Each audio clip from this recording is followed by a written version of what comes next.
আসসালামু আলাইকুম।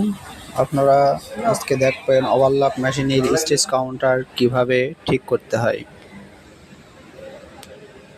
এই যে ওভারলকে যদি স্টিচ কাউন্টারে যদি কাজ না করে, সেক্ষেত্রে আমরা স্টিচ কাউন্টার ঠিক করতে হলে উপরের স্টিচ কাউন্টারের উপরের যে ঢাকনা আছে এইটা আমরা খুলে নেব। নেওয়ার পরে আমরা দেখব যে স্টিচ কাউন্টার ভালোভাবে মুভিং হচ্ছে কিনা। যদি না হয় তাহলে আমরা স্টিচ কাউন্টারের যে পাম হাতে একদম বিয়ারিংয়ের সঙ্গে যে তিনটে নাট আছে, 3 নম্বরের লিঙ্কি তারা খোলাতে হয়।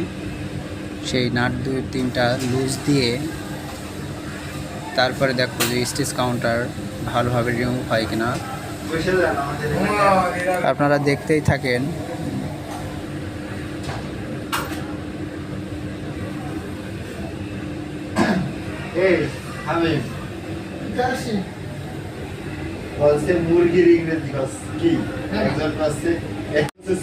দেখতেই থাকেন। এই দেখেন যে দেখছেন, এখন দেখো আমরা যে ঘুরছে তাও ঘুরছে না। এই যে নাট, এই নাট লুজ দিয়ে ডানি এবং বামে সরাবেন। যে দেখবেন যে কোন পাশে টাইমিংটা ভালোভাবে ঠিক করে নেবেন। ওর একটা নাটের ঘাট আছে, ঘাটে ঘাটে মিলাই দিলে হয়ে যাবে। এক্ষেত্রে আমরা এই যে নাট আছে, নাটগুলো হালকা করে টাইট দিয়ে নেব, দিয়ে টাইমিংটা করব। এই যে স্টিচ কাউন্টার, যদি স্টিচ কাউন্টারে যদি সমস্যা হয়ে থাকে তাহলে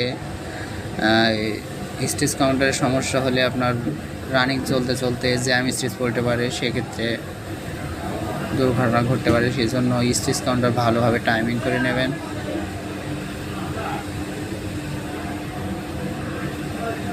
দেখেন স্টিচ কাউন্টার যদি ভালোভাবে ঠিক করা হয়, যে দেখেন মেশিন পিছনের দিকে আসছে, তার মানে স্টিচ কাউন্টারে সমস্যা আছে। সেক্ষেত্রে আমরা স্টিচ কাউন্টার ভালোভাবে টাইমিং করে নেবো। যে 3টে নাটের গ্রুপ আছে ওর ভালোভাবে মিলাই নেবো, এক পয়েন্ট নিতে হবে। এই যে স্টিচ কাউন্টারে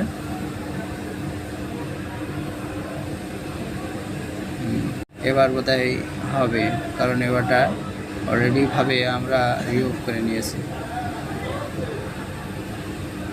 আলহামদুলিল্লাহ, সেলাইটা খুবই সুন্দর হচ্ছে।